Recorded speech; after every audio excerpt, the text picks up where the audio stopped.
Okay, you heard me hit the record, so everyone went silent completely. Oh, I saw the red light come on.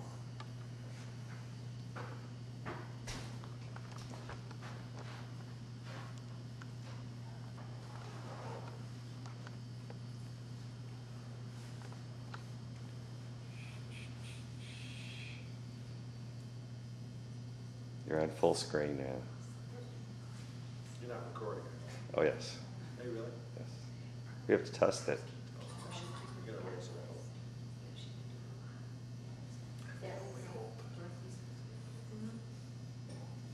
Strangely, it's positioned exactly right, so you look like you have two heads right now. It's just exactly right. I do. I have the evil head and the good head. Hello? Which is which?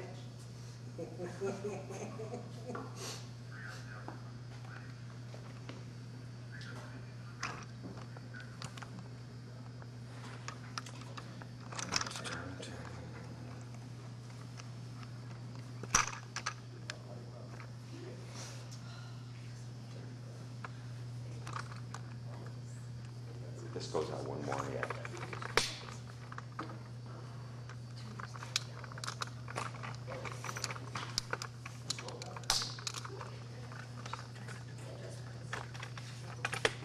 Still recording? Yeah. That's the best thing. Are you kidding?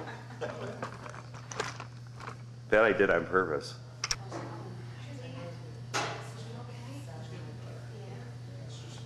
Anybody who will be speaking, please submit your written text in advance.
I don't know about money. I got an independent church.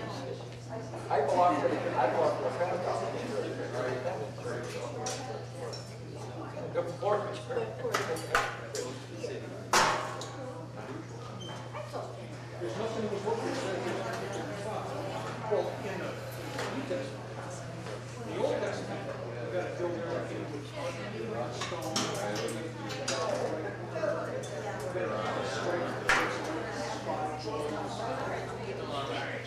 Leviticus is pretty Presbyterian church in town, Presbyterian pastor.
You remember me, right? We talk all the time.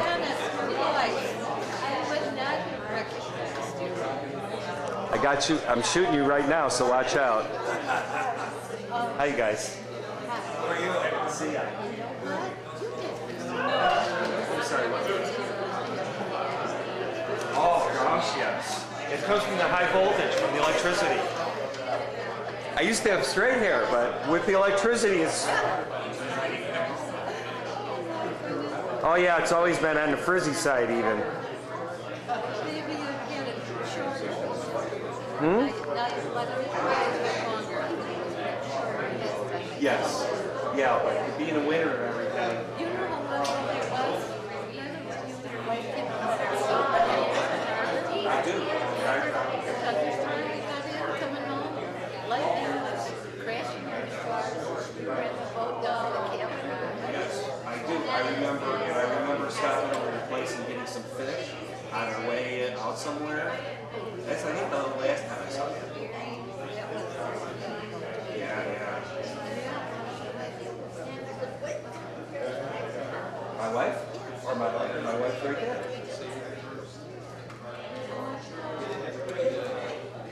You remember Tom's parents, right? That's Betty.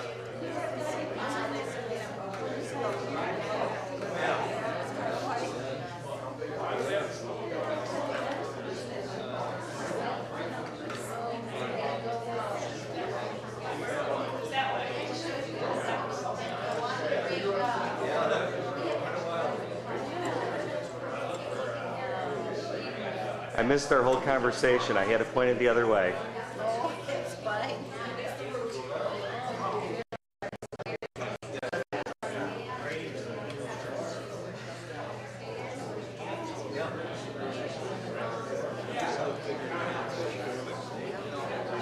All right, Shadow, you're on. Your Honor.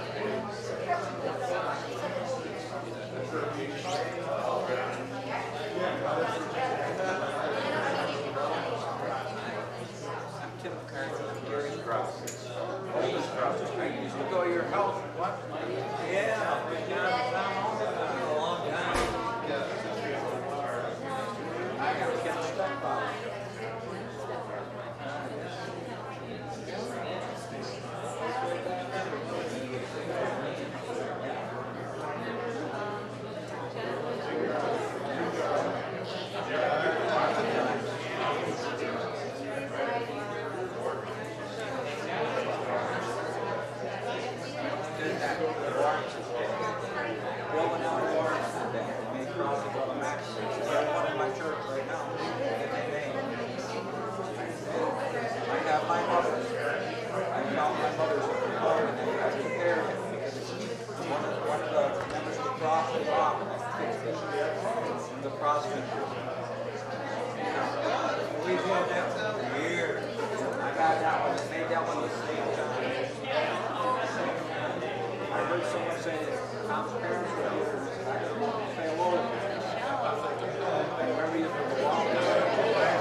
She recognized me from a picture 10 years ago. Yeah, because he hasn't changed that much. No, really? No, really. I think I used to see the red and like newsletters they used to send out.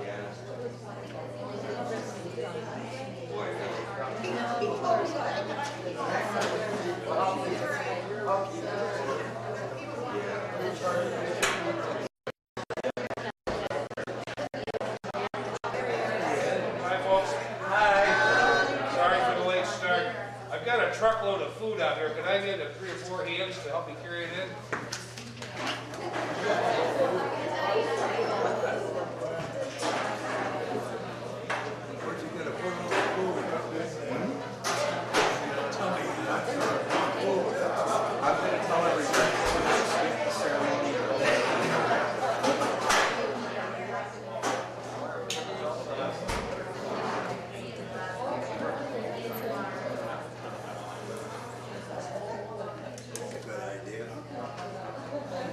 I know we all invested so much time and effort. Oh, yeah. Now, right now. Stinking Harvard Business School people, I'm telling you.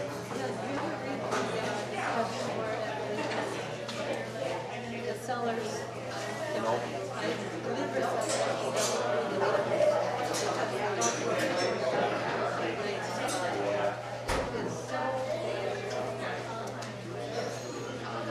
Yeah, he took it right over, didn't he? Yes, and see the news, some people are not in. Yeah. Now, places where before. Oh, no kidding.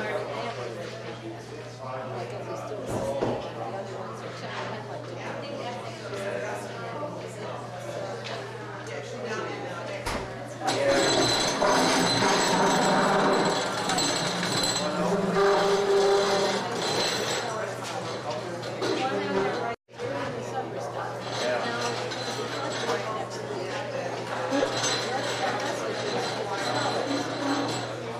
I'm gonna ask Tom if he needs sleep.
Tom, isn't that nice? Niki and the bloodhound. Smiling face for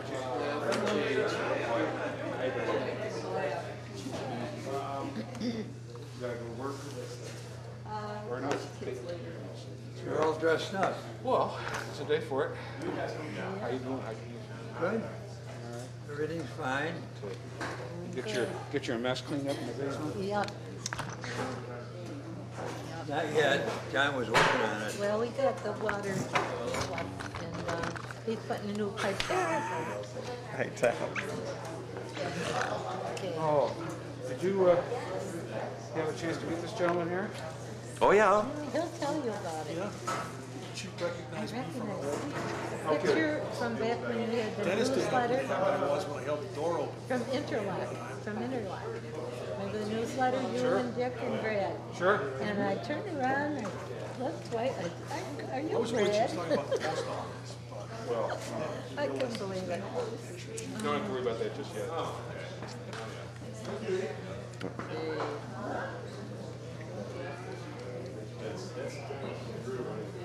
I used to sell $1,500 a month on books, and now I'm lucky if I sell $350. Of all the nights I've watched it However, this year, but there's anybody with money can be recorded. But not many do. It's not like in the legal system where the people with the money win.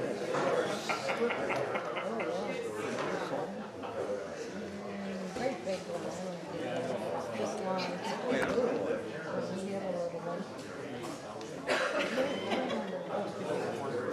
And it's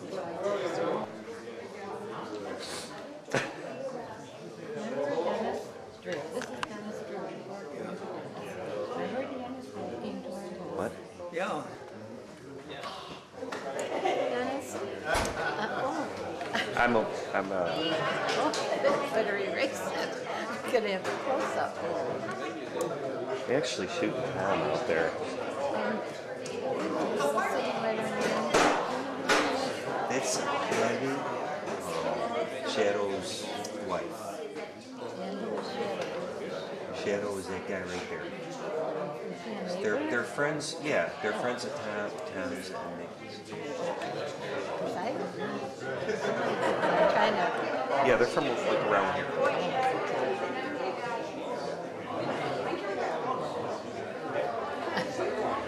I'm still staying behind her, staying over with everyone, isn't it? Yeah, well, that's nice. Yeah, that is.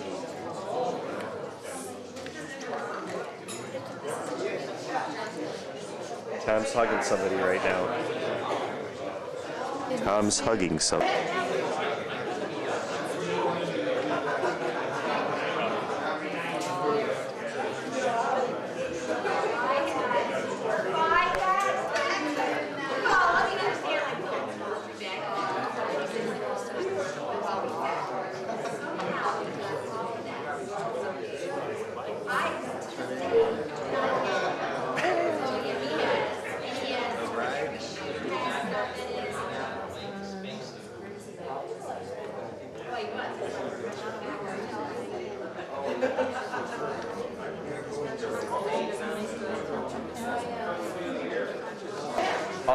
You know, that's a business.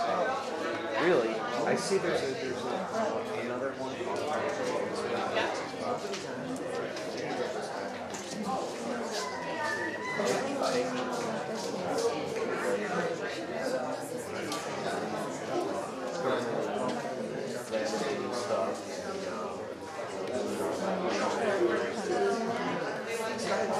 Before that, even before that,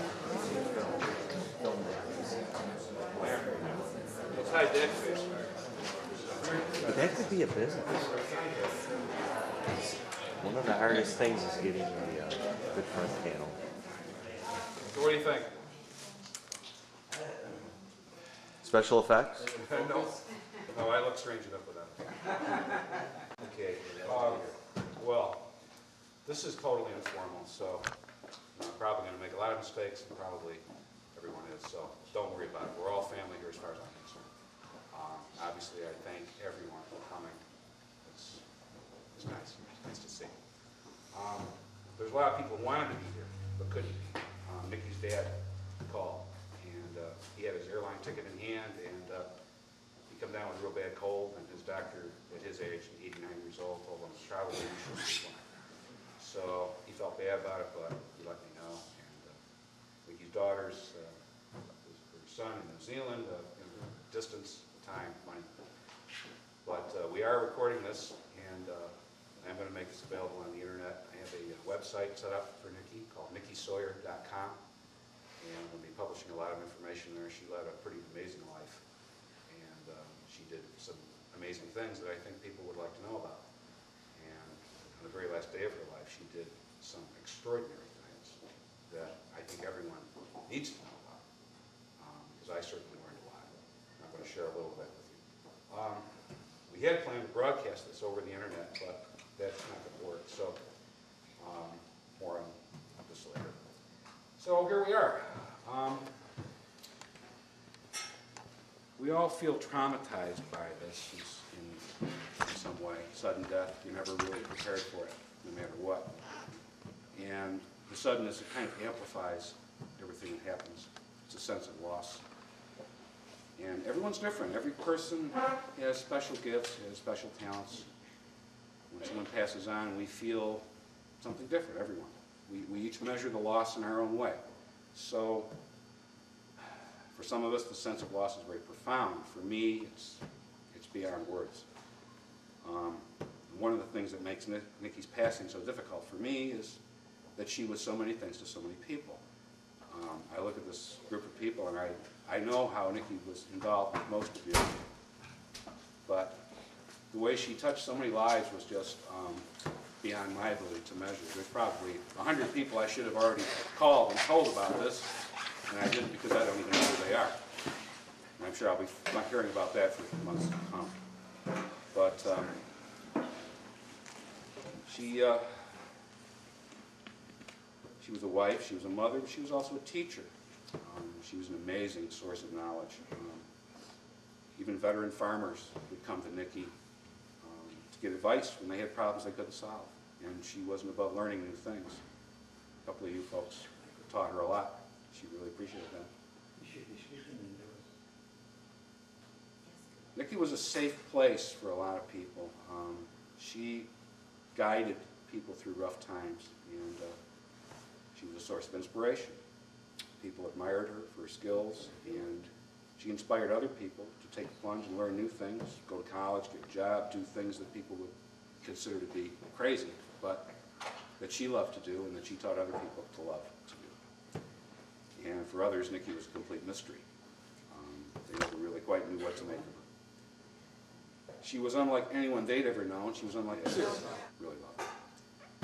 I could talk for hours about what Niki meant to me personally, but the simple fact is we all benefited from her in different ways. And she gave gifts to all of us. And that's partly why we're having this memorial service, because we're all enriched by knowing her. So in that sense, we're here to remind ourselves not what we've lost, but what we gained while she was alive. And a service like this isn't for the departed, it's for us. We're the ones who are left behind. We're here to make ourselves feel good. So perhaps that's what I most hope will come out of this, is a sense of recognition and appreciation. It's our opportunity to share. Sometimes very intimidating to see a sea of faces staring at you. You can sit right where you are, but I really encourage people to say what's on your mind. Share your Niki-isms with us. A couple of people I spoke to earlier had told me things I had never known about, and they'd never spoken in front of a group of people, and they were nervous, but the things they told me were absolutely hysterical. So I'm hoping that they'll speak up. I hate to see things go unsaid. So I want to encourage anyone and everyone to come up or stay right where you are, and please just tell us what you feel. It's important. What we take with us is all that we have. The rest is all just stuff, and Niki knew that. So speak right up. This is the day for it. We all had unique experiences. You can feel at ease, okay? Well, some of the stuff she gave was right here. She made this for me, and she had me brush my German shepherd's hair, and all the hair she spun into yarn. Wow. And put this on this beautiful thing that we call stuff, and I'm going to cherish it for the rest of my life, along with her memories to me, too. I didn't know she made that too. She did. Wow. That's unusual. She almost never made red things. No, well, she knew red was my favorite color. Huh. So that was a mix red of and black. that was a mix of wool and dog hair? Uh-huh. Huh. Yeah, Harley. Oh yes, I know. Yeah, I used to go to, well, still do, go to get my hair cut at Diane's, and I always have to have a big pocket full of dog biscuits when I get there. Get two now. Yeah. What are their names? Madeline and Tucker. Yeah, Niki was also a real spoiler when it came to dogs. Oh, yes. Anyway, she gave a lot of herself. I think everybody knows that. And she loved mostly, I think, her animals more than anything else. One of the reasons I'm late getting here is because we had lambs this morning again. And that's been kind of happening all week. And it's a little intimidating. I don't quite have her skill set. She was just extraordinary. She could pick up a piece of knowledge and carry it forward and learn 10 new things from it, and when she didn't know what she needed to know, she would get on the phone and she'd find out. And she wasn't afraid to ask questions. But it takes a certain kind of ability to be able to communicate at the level that she did, and that was spectacular to watch when that happened.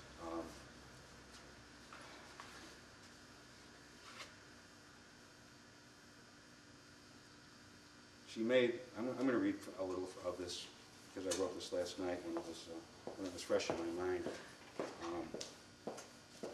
I hope you forgive me for making this sound like a recitation, but I just feel that I should say these things. So let me tell you a little about Niki, perhaps some things you never knew. To make a long story short, we fell completely and hopelessly in love when we met. It was love at first sight. I never have to wonder if such a thing exists because I experienced it firsthand. Wow, it was time, I tended to be somewhat reserved, which is to say very dull. Niki was very affectionate, and that opened me up a lot. I've had a lot of people tell me the thing that they always noticed when we were together was that we were always kissing, we were always touching, we were never apart from one another. And it's true. We really liked being in close proximity to one another. And I'm afraid I ruined more than one social occasion by repeatedly dancing with my wife. We were married in Lubbock in 1985 in Texas. We moved here straight from the wedding, right up to the house we live in now on Route 88. That was 21 years ago. It'll be 22 years this year. They were the best 21 years of my life. Having her own farm, that was a dream come true for Niki. And house wasn't very pretty, but it was ours.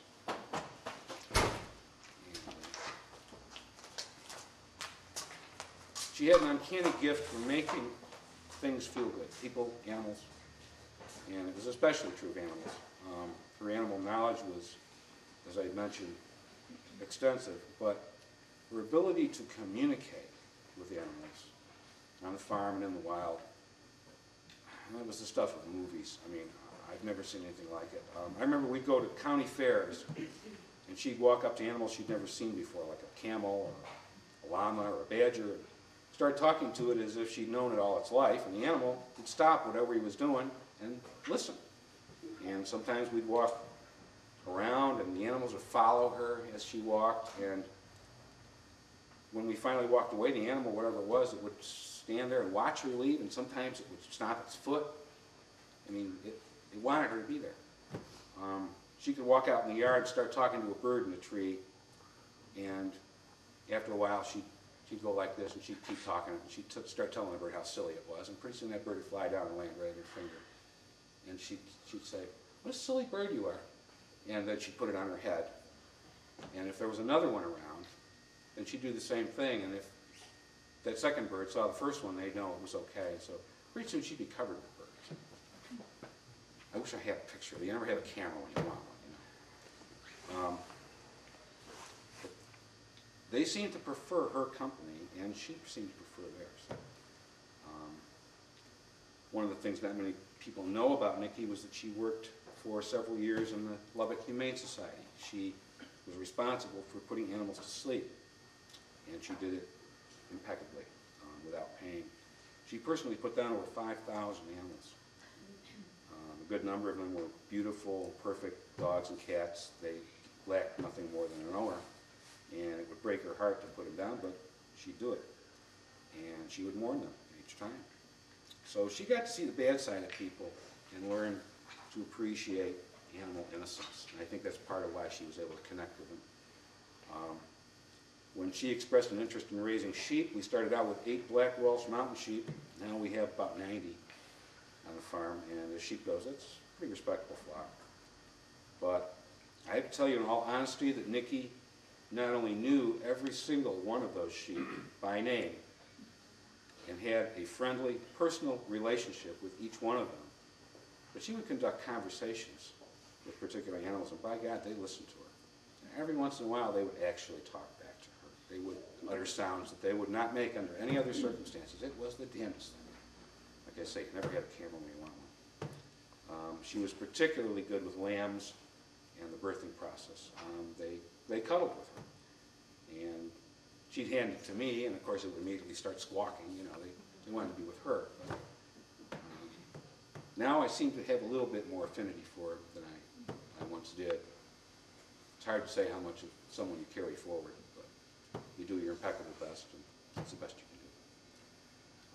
Last year, Niki volunteered to nurse bummer lambs of a good Amish friend. He runs a sheep farm down in Waterloo. And for about 4 months, our kitchen was full of lambs. We had 2 gates that we blocked off the rest of the house, and just the linoleum floor so we could keep it clean in there.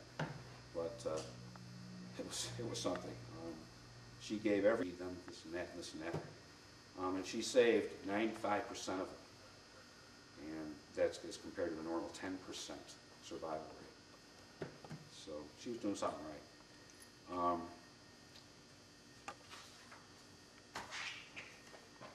Niki The only other thing I want to mention about that is that a lot of people were put off by Niki's, what they thought was her religion. They thought she was a witch, seriously. She practiced the old religion called Wicca, which can involve witchcraft. But the truth is actually quite different. Niki worshipped the earth. She was connected to it. She had a strong connection to it. If she needed to rejuvenate herself, if she was feeling low, she'd go outside and stand barefoot in the soil and take a deep breath and talk to the birds. And she'd start out like this, and after a while you'd see her stand up, and pretty soon she'd be feeling pretty good. She'd come in the house all smiles. She would actually draw energy right out of the earth. I've never seen anyone else do that. I'm sure they do, I just haven't seen it myself. But that energizing act was something she did regularly, and it was, I don't know, like eating a candy bar or having a strong cup of coffee or something. And it made her aware of life, and it kept her young. So, was she a witch? No, not really. She knew the history, she knew the spells, the rituals, the trappings, the chants. She read all the books, she studied them, just like she studied everything else, and she took what she needed and moved on. It was just stuff. What mattered was the connection. That was the only thing that mattered. So, I think of her, myself, as an earth spirit. I remember regularly I'd go out in the barn and she'd be sweating and shoveling manure while the sheep were watching. And I'd ask her what she was doing, and she'd say, I'm in church. And that was how she connected to God. That's what made her happy. You know, a lot of people have asked me what Niki loved. Has anybody got a cell phone? I do. I'd like you to dial a number. It's right here, Tom. Okay. We'll put in 315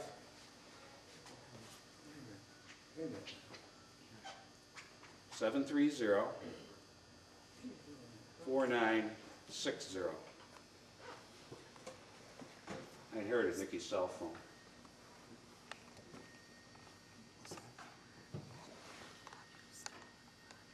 You get it? Oh, hold on a second. Let's start over. Okay. 315 I can't use 315. 730 4960.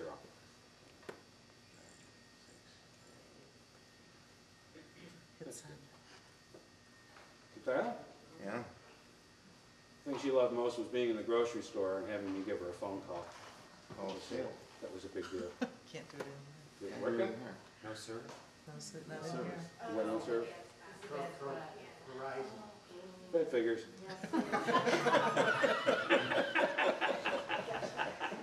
Tom, one more time? I got Sprint in this room.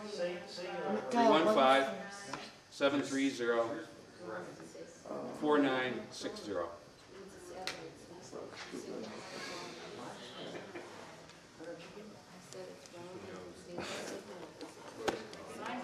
As long as they work on the morning. Well, listen, See, it goes-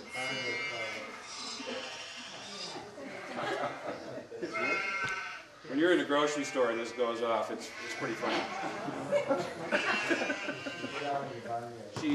She loved to laugh. That was a big deal. She had a giggle that was contagious. And her smile could warm an ice cube. I mean, she always said that making her laugh was a great gift. And she enjoyed laughing as much as I enjoyed making her laugh. There's a lot of things that she loved. She loved driving in the snow. We'd drive in the lake effect with the snow hitting on the windshield. We'd put the truck in four-wheel drive and find the crummiest road we could. Just cruise. It was hypnotic. She loved it. She loved sunsets.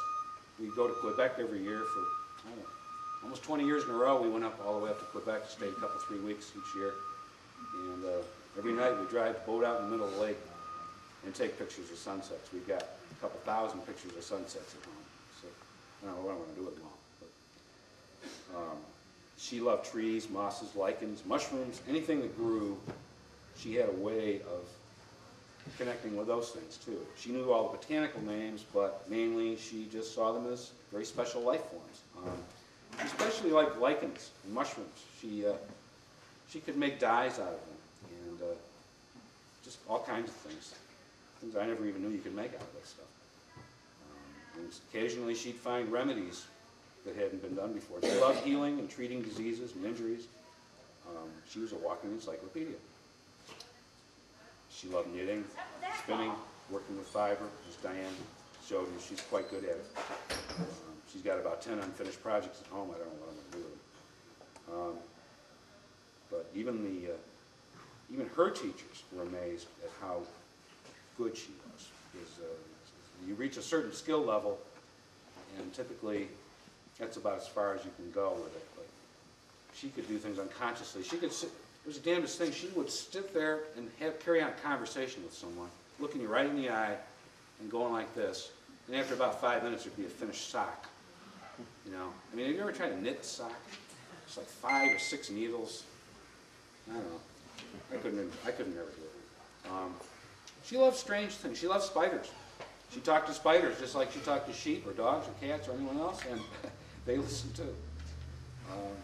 She loved to watch me spin webs. As I mentioned, she loved natural dyeing, and she was exceptionally good at it.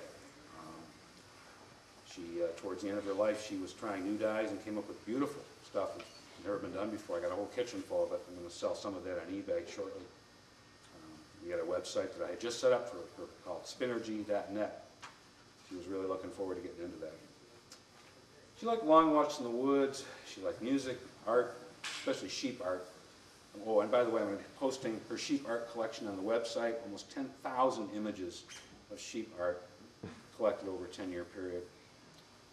She loved intelligent, interesting people. She'd go out of her way to try to find them, because when someone really captured her interest, she'd cultivate a friendship, and more often than not, she'd end up teaching as much as she learned. She loved shopping. All women love shopping.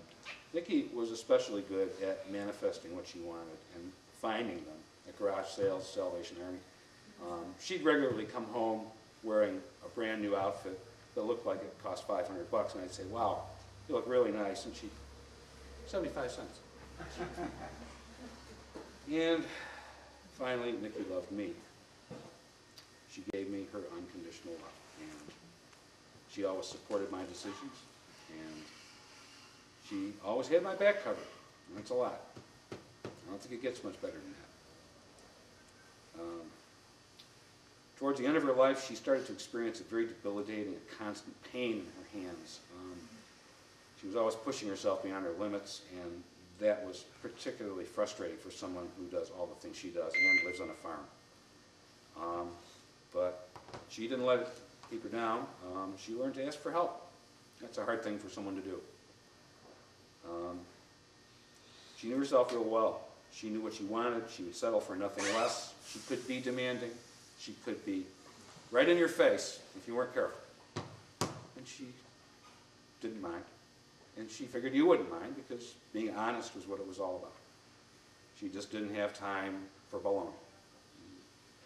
She knew that she didn't have a lot of time.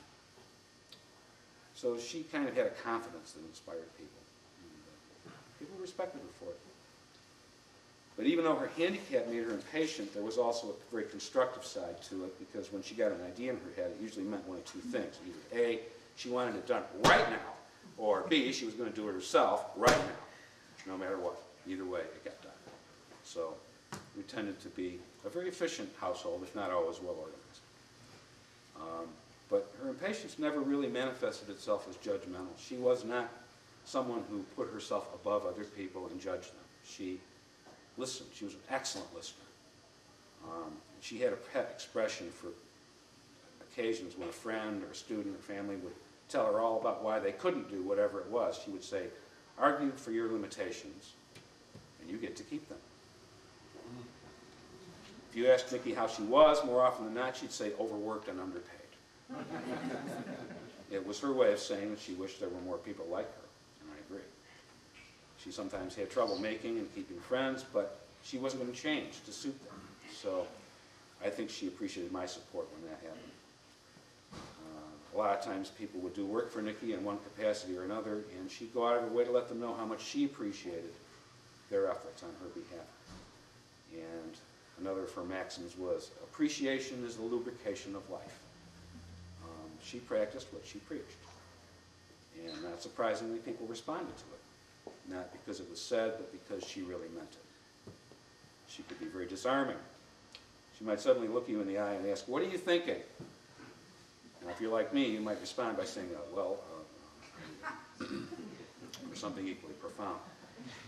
But after this happened a few times, you kind of prepared yourself for it. She didn't have an agenda. She was just curious about everything, and sometimes that included other people. It was an opportunity to learn, and she almost never missed those opportunities when they came along. So consequently, she was an excellent judge of character. I got in business with this gentleman right over here back in 1993 when we founded Interlock, mainly because Niki told me that after having had a 5-minute phone conversation with him, that this was someone I could trust. Conversely, there were a number of times when she warned me about someone I do business with that this is not someone I trust, and I would discover later that she was absolutely right, and I wish I'd listened more to her. If she didn't know the answers to a question, she didn't make one up. She didn't have her haw. She'd pipe right up and say, I don't know, but I'll find out. And she would. And the thing is that she'd call you up.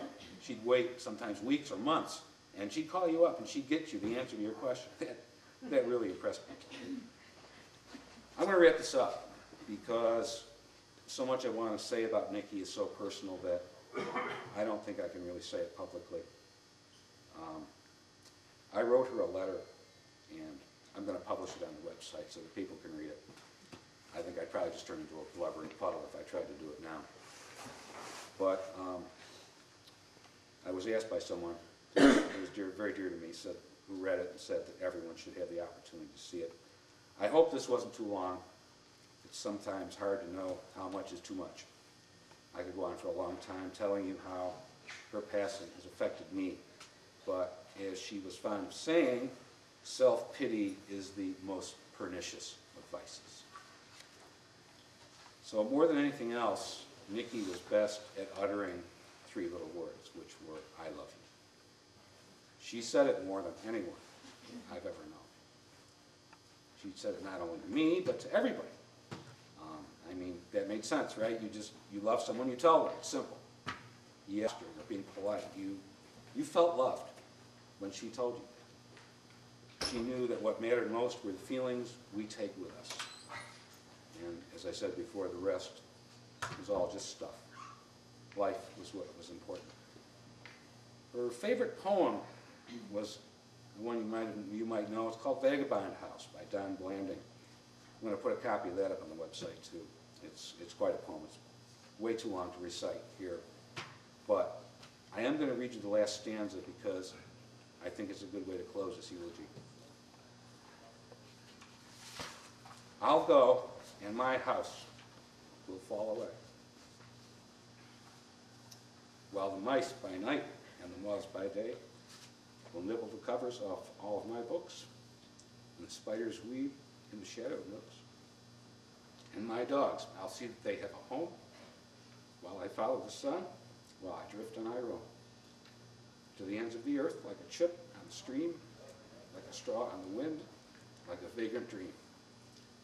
And the thought will strike with swift, sharp pain that I probably never will build again this house that I have in some far day well.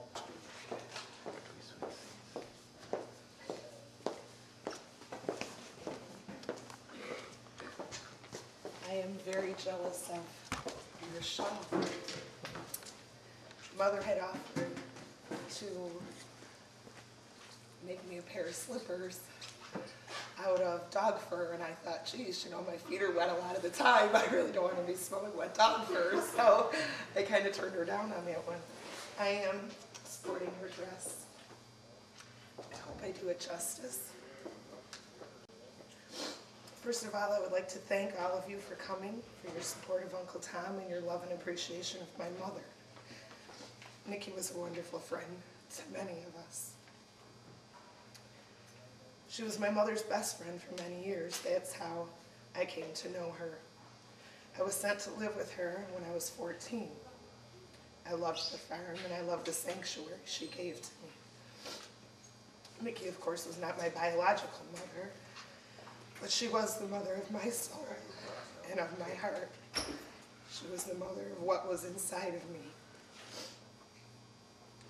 She gave birth to my hidden self. She guided me, she taught me, and unconditionally loved me. She cried when I was hurt, and she showed me the way when I felt lost. I never felt so much love or such a connection with anyone as I did her. She was a beautiful woman to look at, and she was even more of a beautiful woman to know. I believe I am the woman I am today because of her, because of all the doors she's opened to me, and because of all of the love that she gave to me, and because of all of the secrets that she kept for me. Mother's Day would feel home again. This past Mother's Day will be one of my most memorable times with her. It was also the last time I would ever see her, hold her, touch her. We went out to feed and check on the flannel and praise the new mother of a job well done. A brand new baby lamb laying huddled under his mom. My mother wiped off the baby's nose and kissed him gently and told him what a beautiful baby he was. I'll have that picture in my heart for the rest of my life. For I once was that baby lamb.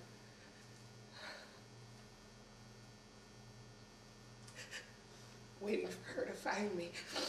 And she kissed me and told me how special I was. She was so much more than I'll ever be, but I will forever walk her path.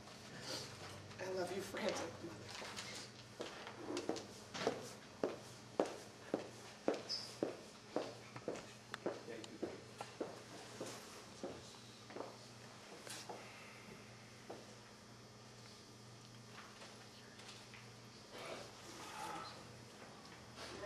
Somebody's thirsty, isn't it?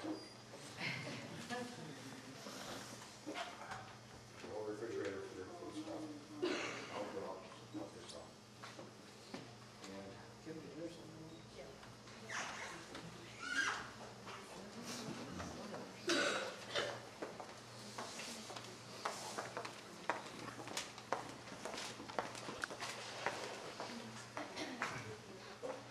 For those of you who don't know me, I'm Kim, and I've worked for Tom and Nikki for 11 years now.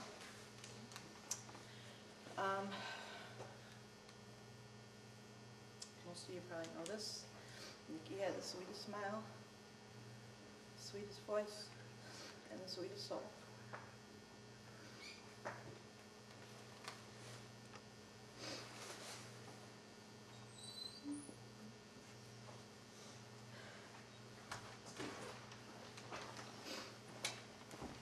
I can't do it now.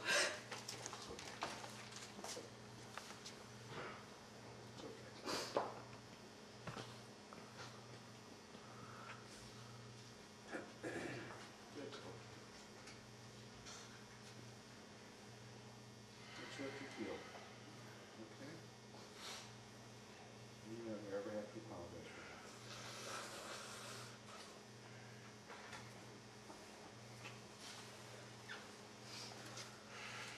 Choose something. I'm finished. All right. Take your time. I never walked out of her house one day in 11 years without her telling me how much she appreciated me, how much that I did for her in town, to be careful going home, and that I wasn't replaceable. And that's how I feel about her. You don't forget a person like Nikki. If you have the privilege of spending many days and years with her.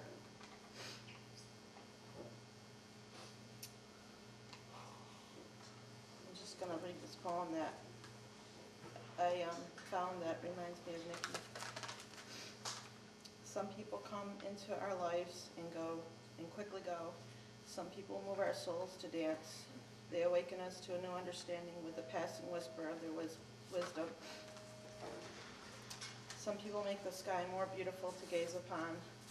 They stay in our lives for a while, leave footprints on our hearts, and we are never, ever the same. Thank you.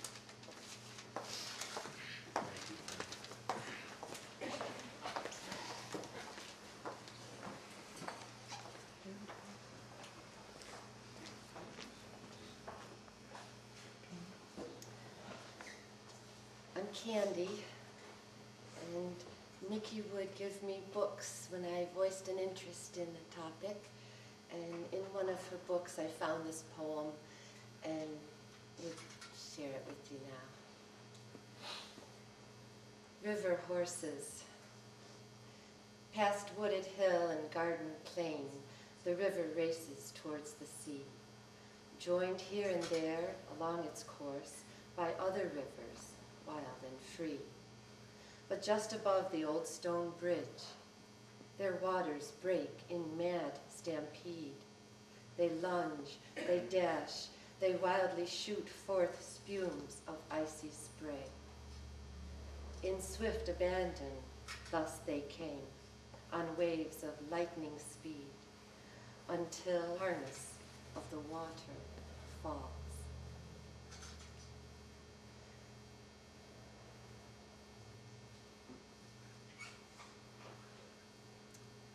If it was special to Niki, it's special to me.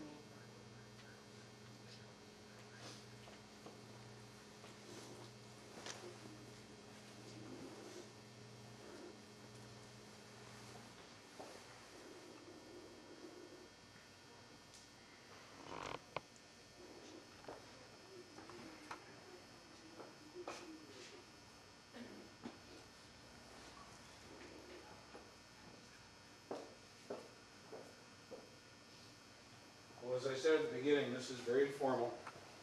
There's no schedule, there's no agenda, there's no sequence of events. If no one else has anything to say, then I think we should probably go ahead and get something to eat and relax a little bit. Some of you came a long way to be here, and I'm very appreciative of that. I hope we can all remember Niki in our own way and honor her memory. A little bit on the lighter side. Sure. About a year and a half, about a year ago in November, the one thing that Niki did for me, a year ago in November, I cut my hand off. And she made me, she took a look at that, she made some measurements, and she said, I'm gonna make you a sock. She made me a sock out of dog hair and wool, sheep's wool. And that's a Hard. I think I knew her about a year and a half before I knew she had a pair of shoes.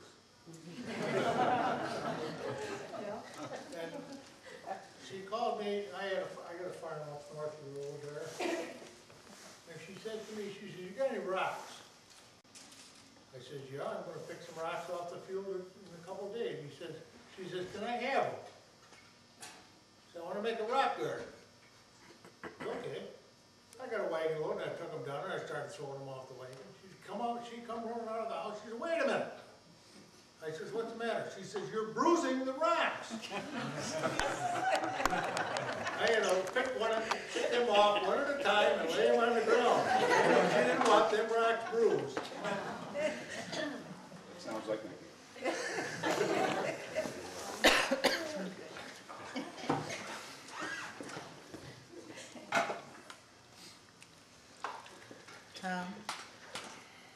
You know, I agree with everything that you were saying about Niki, and one of the things that was so special to me,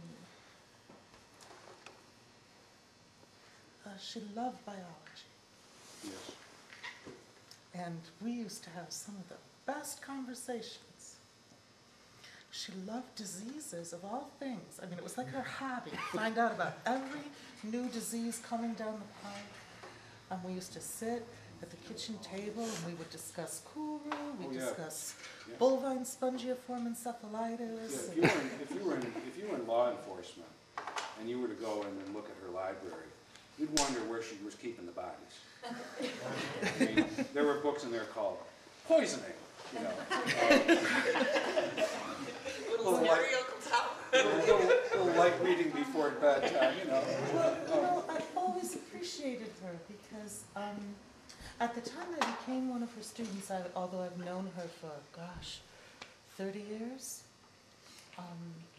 I was at the Environmental Science and Forestry College. And so I'm a big biology geek, and it's really hard to find anybody who wants to hear about 400 neotropical catfish and their agonistic behaviors. And we would talk for hours, and she was always fascinated. And she was a very fascinating person and a wealth of information and knowledge. I couldn't keep up with it all. I tried. I mean, I bore everybody else I know to tears. There was some of that too. But like I said before, she always was looking for interesting people because that's her whole, we don't take any of it with us. The only thing we take with us are the feelings that we have. So that's what life is all about, accumulating them. Yeah, I saw that poison book. Which I guess is the part that I mentioned at the beginning of this when I said that I had learned some things that I didn't know. When Niki got sick on December 23rd, we thought at first that she had, which I guess in the ambulance, got her down there and they pretty much diagnosed her as having stomach flu. They treated her accordingly, gave her an IV, a little bit of anti-nausea medication, a little sedative to help her sleep. And so she went to sleep. And this was about 4 in the morning. I stayed with her until about 1 o'clock. And then I realized, geez, I better get home and feed the animals. It's been kind of a long time. So as I was getting ready to leave, for about 30 seconds she woke up. And she looked at me and she said, "I'm so sorry." And I said, "Oh, you have nothing to be sorry about." And she told me she loved me. And she went back to sleep. As it turned out, that was the last time I ever spoke with her. But later that night, when they called me and told me that she had had a brain aneurysm, and that she was, at that point in time, effectively brain dead, I had to make some hard choices because we had talked about this possibility. What do we do? Well, she never much liked the idea of being locked in a box and stuck in the ground where she couldn't be in contact with the earth. That was not something that she was looking forward to. She couldn't just be buried in a hole because our society doesn't allow us to do that. So she did the next best thing. She wanted to be cremated. But before that happened, she wanted to donate her organs. So I got in touch with the organ donor folks who work closely with the intensive care unit in the hospital. A woman came over, sat down and talked to me, was just very, very compassionate, very respectful, and basically filled me in on everything that was going to happen. And I said, okay, this is what we discussed, and so what do we have to do? Well, turned out it amounted to filling out a form and basically having a conversation that lasted about 10 minutes. And at the conclusion of that 10 minutes, all of a sudden, everything shifted into high gear. Now keep in mind, this is Christmas Eve. The hospital was deserted. Most of the lights were turned off. In fact, the long corridor down at Newark Wayne Hospital leading up to the intensive care unit was just pitch black, all the way right up to the door where there was this bright light. It was very surreal, very strange. But all of a sudden, helicopters started coming and going. Ambulances and flashing light vehicles started appearing. They were bringing in surgeons, they were bringing in specialists, they were flying people in from all over the country to be on hand for this because apparently this is a very unique event. Generally when people get into a situation where they're possibly going to be an organ donor, it's usually a result of an accident, or perhaps they've already had a heart attack and they're now on the way, they've already been pronounced, they're on their way to the hospital, or they have some disease, or. To have someone laying flat on their back, already hooked up to medical apparatus in the hospital, just feet away from the intensive care unit, have that person suddenly have a brain aneurysm, and have that person be someone who's going to donate their organs is very rare. So everyone suddenly scrambled. They spent all that day getting her ready, doing tests, matching her up with candidates from all over the country, and it was just an extraordinary thing to watch. I admit at the time I was a little distracted. It was hard to really fathom everything that was going on, but everyone was very supportive, very compassionate, and I was grateful for that. Well, the bottom line was around 5 o'clock, I had to go back for a while. I just had to get out of there. Tried to sleep for an hour, and then around 6:30, they called me and told me, you know, we're going to start in about an hour, so you should probably come down. So I went down and spent an hour with her. And then they moved her bed and all the equipment and everything with this vast retinue of people down to the surgical room. And they were genuinely felt respect for what she was doing. And 2 of the nurses in the intensive care unit told me something that was, I thought, quite remarkable. They said that they had participated in a number of organ harvesting operations in the past, but at the moment that they stopped in front of the surgical room, where I had a chance to say goodbye to her, both of them independently swear that they saw a glow around her. And it really spooked one of them. She sent me a couple of email messages the following day about it. They called me back around 11 o'clock and told me that the procedure was completed. A woman in Rochester received her liver. She would have been dead the following day had she not received it. There were 2 children in Monroe County, each of which received a kidney. A couple of local kids received some heart ventricles. Someone down in, I think it was West Virginia, got one of her eyes. The list just goes on and on and on and on. There were literally dozens of people who are now alive because of what she did. And probably more people than I even am aware of who have had some remarkably good thing happen to them on Christmas morning because of Niki. Those are some pretty special gifts. I had called the organ donor folks and asked them to be here so that they could at least do nothing more than give you a brochure so you could look at it and realize that every single one of you might find yourself in this situation. And if you do, well, you're free to do what you want. It's your body. You can do anything you like with it, and I'm not standing here trying to pressure you to do anything. All I can do is tell you that so far as I can tell, nothing but good has come from this. And apparently they're quite well funded. I guess a lot of the benevolent organizations, charitable organizations, donate quite a bit of money to keeping this network alive. And they paid for all of the intensive care unit. They basically paid for everything, just so that they could do this. So they're very generous. They're supposed to send me a list of all the people who received organs from Niki, and they're supposed to tell me how they're doing and whatnot. And I guess at some point in time, I'm actually supposed to meet them. That's going to be a little odd. I asked them, do the people who receive organs feel as though they're now a part of someone else? And she said some do, some don't. But almost universally, they all feel a great deal of gratitude, and they really feel love for that person. So in a sense, I suppose Niki is carrying on. She is enduring in a certain kind of way, depending on how you look at it. For me, it was very difficult. You're standing there next to your wife. She's alive, her body's alive, but they're telling you she's not in there. There's no more Niki. So where does life? Is it in the body? Is it outside it? Is it some combination? Or is it something completely different? I still don't really know. But enough strange things have happened since that time, which I'm not going to get into now. I'll just simply say that what has come out of this for me, personally, is that I no longer have any doubt whatsoever that there is something beyond ourselves. We are not simply a collection of biological impulses living inside a very sophisticated body, and that when we die, we cease to exist. That ain't how it works. There is something that happens after that. And I still don't know what it is, but I know it's there. And somehow that's enough.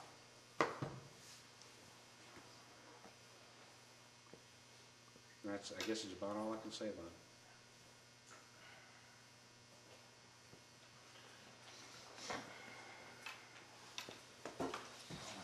Can I say something? Please do, Jeff. So I'm stand on my 3 legs here first. I'm all right. I got it. Heck yeah, anyway. Ladies and gentlemen, I'm somewhat of a strange face to a lot of you folk here, but let's hope after today I wouldn't be. I don't know Niki very well, but I knew her. And she makes pretty good coffee. You know, until that moment in time. And you know, I always pride myself in never crying. I never cried as a kid. I watch other kids cry, but I never cry.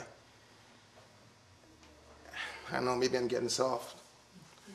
But there's so much sense of sorrow in this room that I know she's deeply lost. And,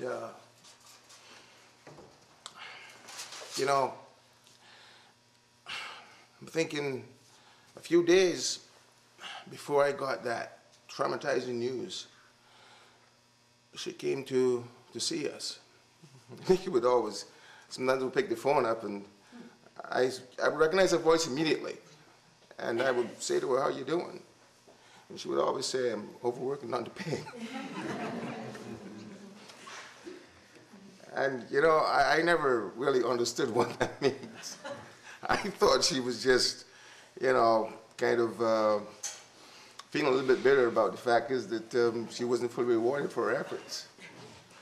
But the funny thing is, as time goes on, you listen and you kind of connect the dots and stuff, you get to realize that there's a whole lot more depth to what maybe just, you know, a casual everyday comment.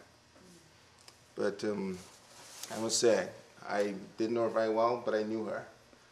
And, you know, she taught me in a way without actually teaching me, without being there. New York was a countryside, is meeting the first friend in New York that I ever made, Niki.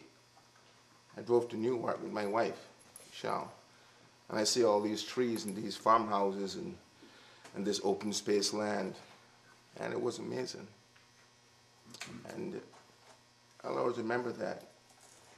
New York was a country. I'm sorry that you're having to go through what you're going through right now. She's actually looking for a way to help too.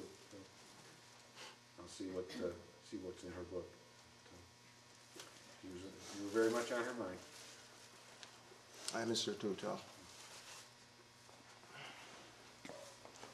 Thanks for listening, folks.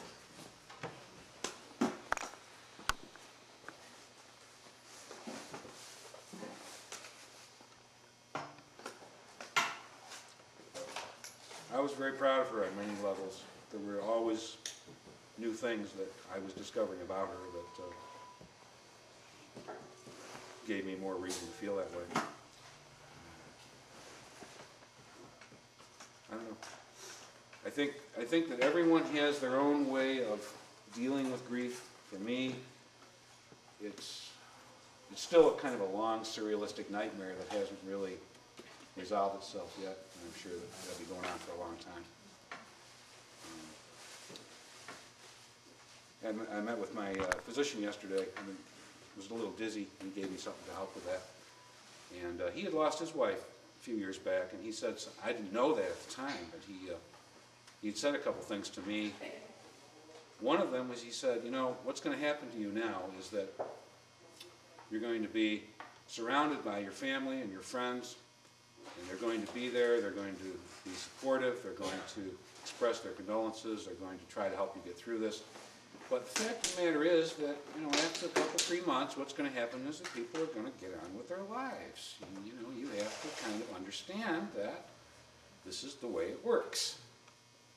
You know, you can't use other people as a crutch. You have to establish your own identity again, because you kind of gave up that identity a long time ago when you joined with another person. And to have that person ripped away from you is extremely unsettling. So he says, my advice is that you don't worry about it. Don't torment yourself. Don't look for ways to feel miserable, because you'll find them. Don't worry, they'll be there. Just don't make decisions. Just Just let time pass and think things through and become the person that you once were all over again. I don't know if that's good advice or not, but for me, all I'm doing is just putting one foot in front of the other and just carrying on smartly as best I can. So, I don't want to keep you folks here all day. I just want to say thank you again for coming, for showing your support and your love. It means a lot to me. I know it means a lot to Niki. And wish we could have gotten together under different circumstances. I think she'd have enjoyed this gathering. And thank you for reporting. I'm picking up that Niki thinks this is all pretty funny.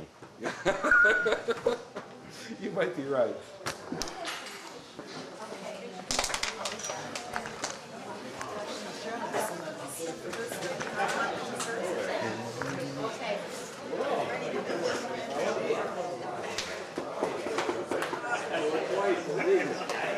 I knew it was usually they come through. I know we know.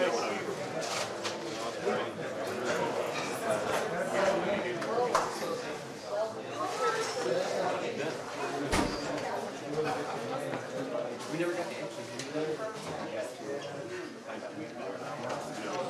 Most of them are from other states. Think about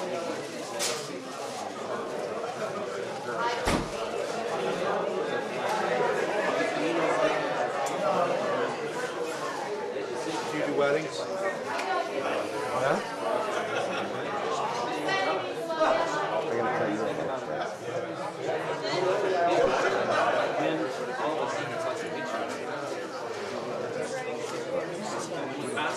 But not everybody knows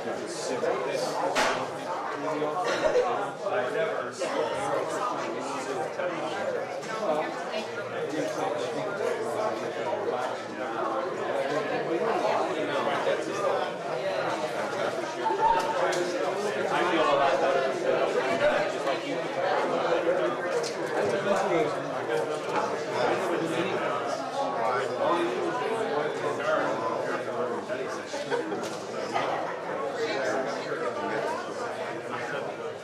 It does. I mean, the whole thing is so fast. You know, you just don't have to. You know, it's quite a time. Like you said, it's a shock. Your system.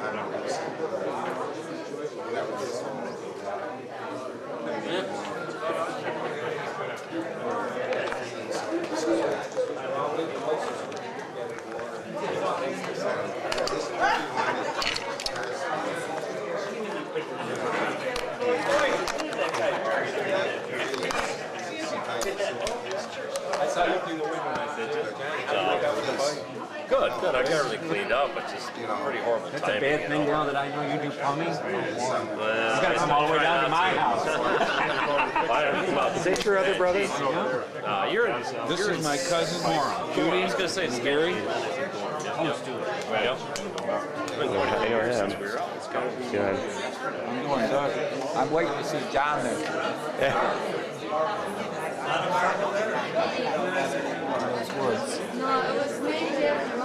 I'm going to send you a personal copy of this. Okay. On the internet, right? You'll be what? It'll be on the internet. Oh, wait, well, that too. Only the edited one. I'm going to get you the unedited. Oh, okay.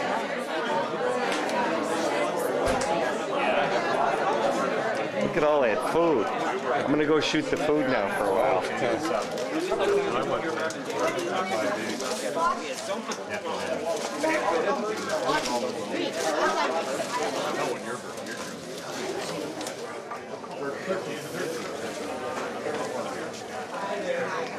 When I'm on an assignment, I do it.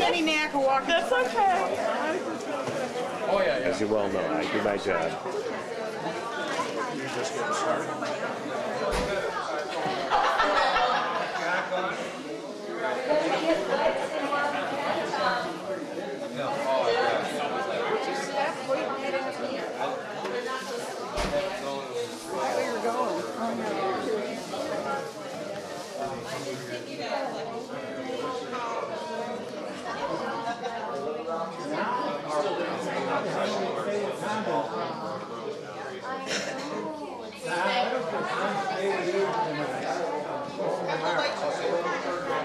Yeah.